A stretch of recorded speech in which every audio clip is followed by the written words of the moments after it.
Dearest nephew, if you're reading this, then you've taken up my offer and are now the new owner, tenant, and caretaker of our family's private island. Congratulations! Your new life of leisure begins now. Or it will once you make the transfer of ownership official. I know the last thing you expected to find out here is anything akin to paperwork, but like I said in the first letter, there are a few simple responsibilities you must keep tabs on, and one or two of those involve official legal proceedings, as I call it. Don't worry, though. It's a quick process that once finished, you won't need to worry about again until you reach my age.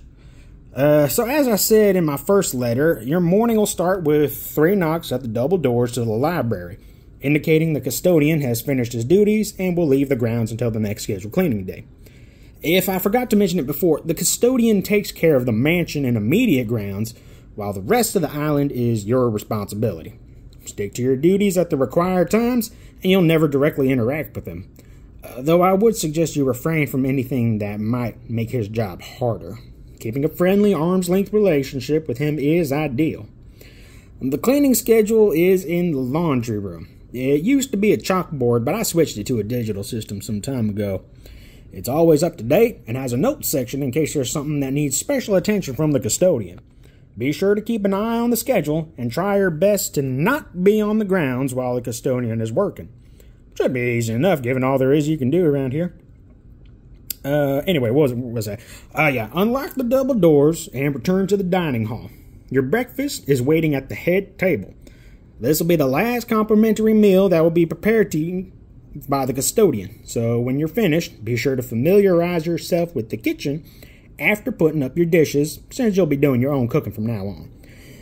Speaking of, the dishwasher does in fact work, so don't let the dishes pile up until the next scheduled cleaning day.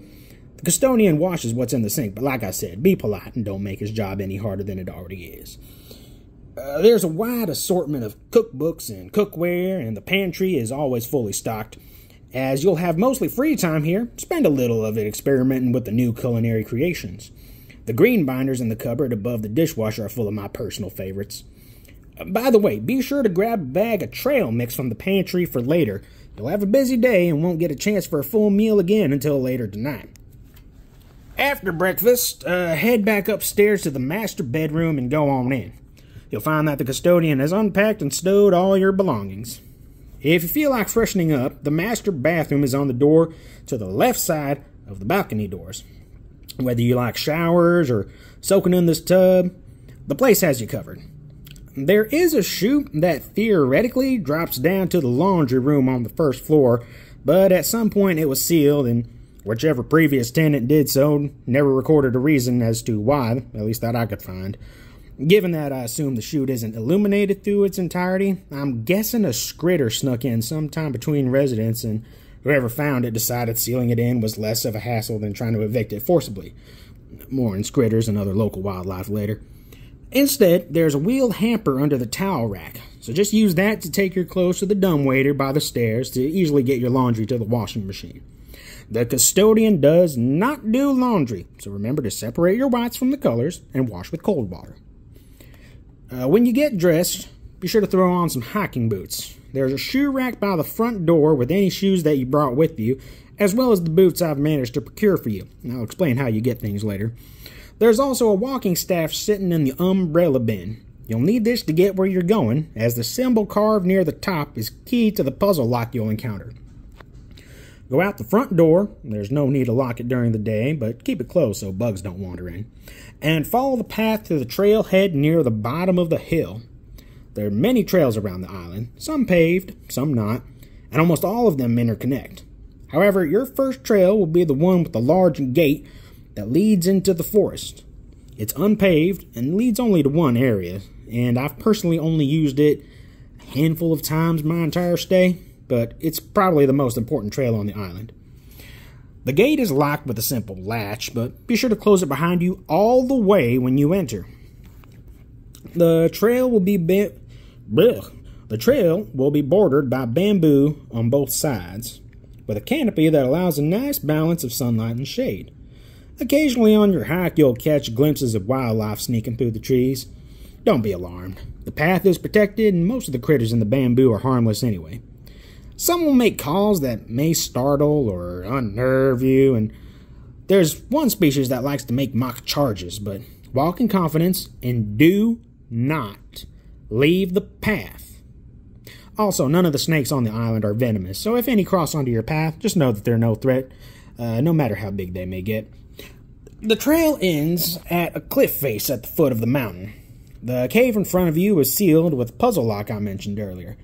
It isn't as complicated as it looks, but if you get stuck, just refer back to the symbol carved into your walking staff.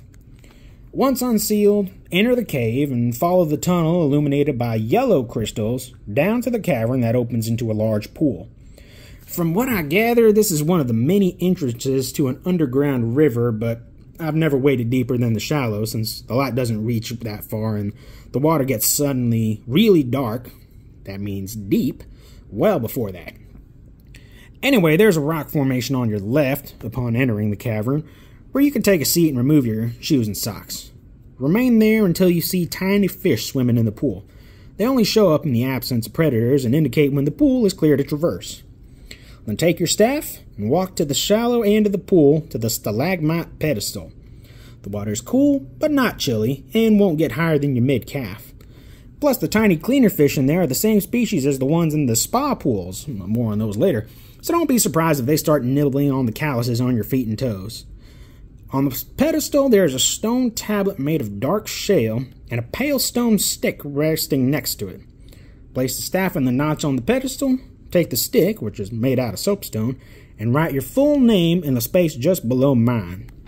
Then draw the symbol that's on the staff next to your name, and it's that simple. You're now officially the new caretaker of the island. Return the soapstone to its resting spot, wash off any chalky residue in the water at your feet, and grab the staff before returning to the tunnel. You may hear something large splashing in the water behind you as you round the bend in the tunnel, but it's just the notary verifying your entry on the tablet. There's a few times you'll need to update things with her, but like the custodian, you shouldn't have to directly interact with her during the entirety of your stay. Reseal the cave entrance when you leave, and hurry back along the path. Depending on how fast you walk, the whole trip might have taken the better part of a day, and you'll want to be back home well before sundown. Securely latch the gate at the entrance to the trail, and do the same for the front door when you get back home. Then make yourself some dinner. Try not to eat anywhere except the dining hall. It's a tough habit to break that makes cleaning up messes more difficult.